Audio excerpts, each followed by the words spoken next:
tudo foi consignado, tudo foi resumido em um nome. O nome de Deus é Jesus Cristo, o Salvador. Enquanto você estiver aqui na terra, depois disso, segundo a palavra, você vai o conhecer como ele realmente é e também saberá o seu nome como realmente é. Então, minha irmã, meu irmão, chegará o dia que você vai conhecer o Senhor como ele realmente é. E naquele dia, o Senhor vai lhe mostrar sua verdadeira identidade, o seu verdadeiro parecer e o seu verdadeiro nome. Por até lá, durante a peregrinação na face dessa terra, o único nome que você pode clamar e você pode pregar e você pode anunciar é Jesus Cristo, porque só ele tem poder. Veja o que diz em Apocalipse 3, versículo 12. A quem vencer, eu o farei coluna no templo do meu Deus, donde jamais sairá. E escreverei sobre ele o nome do meu Deus, e o nome da cidade do meu Deus, a Nova Jerusalém, que desce do céu da parte do meu Deus, e também o meu novo nome. Veja, em Apocalipse 3:12, você tem a promessa do Senhor que o fará coluna no templo dele. E também que vai lhe revelar o seu novo nome. Até lá, o nosso nome, o nosso Deus é Jesus Cristo. Só ele tem poder. Mas enquanto estiver aqui, o seu nome é Jesus Cristo. Não adianta, pregador, não adianta, pregadora, você falar do Deus de Abraão, o Deus de Isaac, o Deus de Jacó. Esses foram homens de Deus que serviram ao Senhor. Mas quem é o teu Deus, pregador? Quem é o teu Deus, pregadora? Quem é o teu Deus, irmão e irmã da igreja? É preciso dizer, meu Deus Jesus Cristo, o Salvador, o Todo-Poderoso, Pai, Filho e Espírito Santo, que se resume em um. Os três são um, e um para nós, seres humanos, por enquanto, na face dessa terra, é Jesus Cristo, nosso Senhor. Pois, então, o que separa os cristãos idólatras dos que adoram falsos deuses? O que separa o cristão verdadeiro dos idólatras, dos que adoram falsos deuses, é o nome de nosso Deus, Jesus Cristo. Porque nenhum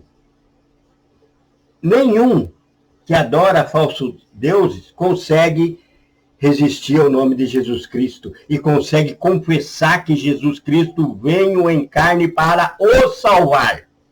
Ele pode dizer que acredita em Jesus Cristo, que Jesus Cristo é o Salvador, mas que também tem muitos caminhos. Ele pode ir a Maria, por exemplo, para Maria falar com Jesus. Ele não precisa falar, ele não consegue confessar o Senhor como seu único e suficiente Salvador. Essa é a diferença entre o cristão e o não cristão. É Jesus Cristo, nosso Senhor, e é aí que está o poder em tuas mãos, na tua mente e no teu coração, se é que você está compreendendo essa palavra. Se ajoelhe na presença do Senhor, santifique a sua vida, ande conforme o espelho da palavra e receba essa identidade de cristão, o nome de Jesus Cristo, nosso Senhor. Nosso Deus ganhou esse nome, Jesus, com a sua vinda para viver entre nós. Ele mesmo se identificou como Deus. Ele disse, eu sou, como tinha se identificado a Moisés, lá na sarça ardente. Como foi? Moisés perguntou ao Senhor Jesus, como é, quem eu vou dizer que tu és? Qual o teu nome? Jesus simplesmente, para Moisés, que era na lei, disse, eu sou. E basta. Mas para nós, aqui na graça, ele vem e se apresenta. Eu sou Jesus Cristo, o Todo-Poderoso, o início e o fim. Mas para entender, então aí você já vê que na graça, na lei, nenhuma identificação, nenhuma carteira de identidade celestial Deus apresentou a Moisés. Porque a lei era ineficaz para a salvação. E é isso que o homem hoje que está no púlpito precisa entender. Ele tem que sair da lei e vir para a graça, porque a lei sempre foi ineficaz. Ocupar o tempo do culto ao Senhor Deus Todo-Poderoso Jesus Cristo, falando de Davi, Moisés, Deus de Abraão, Deus de Jacó, nada é, não vai levar a salvação de ninguém, mas ocupar o tempo falando em Jesus Cristo e a sua obra e a sua palavra, porque nós temos 4 evangelhos recheados de palavra de Jesus Cristo. Então, é aqui que nós devemos andar, e mais as cartas, mais a partir de Atos dos Apóstolos, as inúmeras cartas falando sobre a passagem de Jesus Cristo na face da terra. Material não falta. Eu, fazendo um estudo rápido, que ainda estou fazendo aqui, por causa desse chamado de Deus, de que o culto está novamente saindo da graça e voltando para a lei, estão judaizando novamente a palavra de Deus, como aconteceu em Atos dos Apóstolos. Comecei a fazer um estudo e estou nem na metade ainda, para identificar versículos bíblicos no Antigo Testamento que ligam diretamente a Jesus Cristo, fora os indiretos. Fora citações diretas. Até agora, eu passei pelos livros e encontrei 331 versículos que falam diretamente, que se identifica diretamente Jesus Cristo no Antigo Testamento. Então, se você começa a pregar o Antigo Testamento, e ele deve ser pregado porque ele é a raiz do Novo, então, mas ele é a raiz, mas nós temos que sair da raiz e ir para a árvore, para a videira verdadeira, que é Cristo aqui no Novo. E existe 3. Então, por enquanto, eu creio que esse número ainda vai crescer bastante. Quando eu terminar esse estudo, eu já achei 331. Então, vamos ficar nesses 331. Se eu tenho 331 versículos aqui, e vou pregar, por exemplo, Josué no capítulo 1, que eu tenho 2 versículos ali, só do 1 ao 9, eu já tenho 2 versículos que ligam diretamente em Jesus Cristo. Se a minha pregação começar em Josué e não levar ao nome poderoso de Jesus Cristo durante a pregação, não houve pregação. Isso se chama judaizar, ficar como se fosse no Antigo Testamento, que só os judeus pensavam em ter a salvação. Falando somente aos judeus, somente da lei e das obras daqueles homens e mulheres de Deus que viveram. Então nós precisamos entender a ineficácia dessa lei e por que a lei era ineficaz. Vamos voltar ao princípio, então, para entender tudo isso, o porquê que a lei era ineficaz. O que aconteceu que tornou... Por que a Bíblia diz que o Espírito vivifica e a letra mata? Vamos entender isso. Vamos entender 100% por que a lei era ineficaz. Então, lá no princípio, quando a criação pecou, Adão e Eva comeram do fruto da árvore do conhecimento do bem e do mal, sentiram vergonha de se apresentar diante de Deus.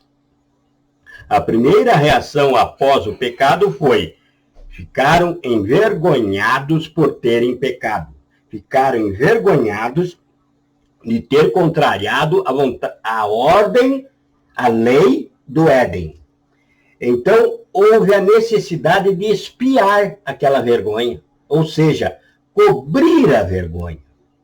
Diante disso, o homem e a mulher fizeram para si vestimentas feitas de folhas, mas que ainda não cobriu sua vergonha. Como nós podemos ler em Gênesis, no capítulo 3, no versículo 7 a 11, Gênesis 3, 7 a 11, você vai conferir e vai dizer assim: então foram abertos os olhos de ambos, e conheceram que estavam nus, pelo que coseram folhas de figueira e fizeram para si aventais. E, ouvindo a voz do Senhor Deus, que passeava no jardim à tardinha, esconderam-se o homem e sua mulher da presença do Senhor Deus, entre as árvores do jardim. Note que as folhas que eles fizeram, logo que eles pecaram, eles ficaram com vergonha até de um com o outro, porque eles mesmos já pegaram folhas e arrumaram ali uma veste para cobrir a sua nudez. Então, as folhas não consolavam seus erros. Eles continuavam envergonhados. Então, segue lá em Gênesis dizendo assim: mas chamou o Senhor Deus ao homem e perguntou-lhe: onde estás? Respondeu-lhe o homem: ouvi a tua voz no jardim e tive medo, porque estava nu e escondi-me. Deus perguntou-lhe mais: quem te mostrou que estavas nu? Comeste da árvore que te ordenei que não comesses? Então Jesus, a palavra viva, deu a cada um conforme suas obras. Revelou naquele momento o que viria, segundo a sua presciência. Jesus revelou naquele instante o que viria, porque aqui na frente, em João, no capítulo 1, diz assim: e o verbo se fez carne, a palavra se fez carne, e a palavra era Deus, e a palavra estava com Deus, e a palavra era Deus. Então Jesus, a palavra, deu o veredito dos seus erros. E diz assim, Gênesis 3, no versículo 14 e 15. Confere na sua Bíblia. Então o Senhor disse à serpente: porquanto fizeste isso, maldita será tu dentre todos os animais domésticos e dentre todos os animais do campo. Sobre o teu ventre andarás e pó comerás todos os dias da tua vida. Porém, inimizade entre ti e a mulher, entre a tua descendência e a sua descendência. Esta te ferirá a cabeça, e tu lhe ferirás o calcanhar. Jesus disse que os filhos de Deus seriam eternos inimigos dos filhos do mundo. Naquele momento, nessa revelação, nessa palavra, Jesus disse que os filhos de Deus seriam eternos inimigos do filho do mundo, que o diabo atrapalharia a caminhada dos homens, imporia problemas aos filhos de Deus, levaria alguns deles, mas que da descendência da mulher haveria um que pisaria na cabeça do diabo. Que esse diabo já estava condenado, porque viria um a pisar na sua cabeça, que é Jesus Cristo, o Deus Todo-Poderoso, que deixou sua glória e veio viver entre nós.